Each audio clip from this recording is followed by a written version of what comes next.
क्या कर रही हो तुम? टाइल तोड़नी है क्या? मैंने लगवाई है, तुम्हारे बाप ने नहीं लगवा के दी। हद हो गई। क्या कर रही हो? तोड़ना है क्या बोर्ड को? ये मैंने लगवा के दिया यार, तुम्हारे बाप ने नहीं लगवा के दिया।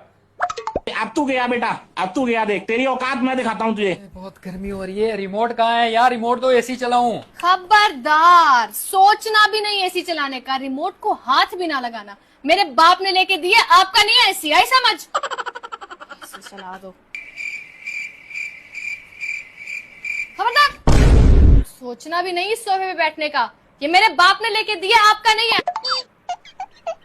यार अपने सारे कपड़े तुमने धो लिए, मेरे कपड़े नहीं धोए। वो वॉशिंग मशीन मेरे बाप ने लेके दी है, आपके कपड़े क्यों धोऊं उसमें? खबरदार, भूल गए हैं? ये बेड मेरे बाप ने लेके दिया है, आपका नहीं है। जाके बाहर अपने टाइल्स पे सोएं।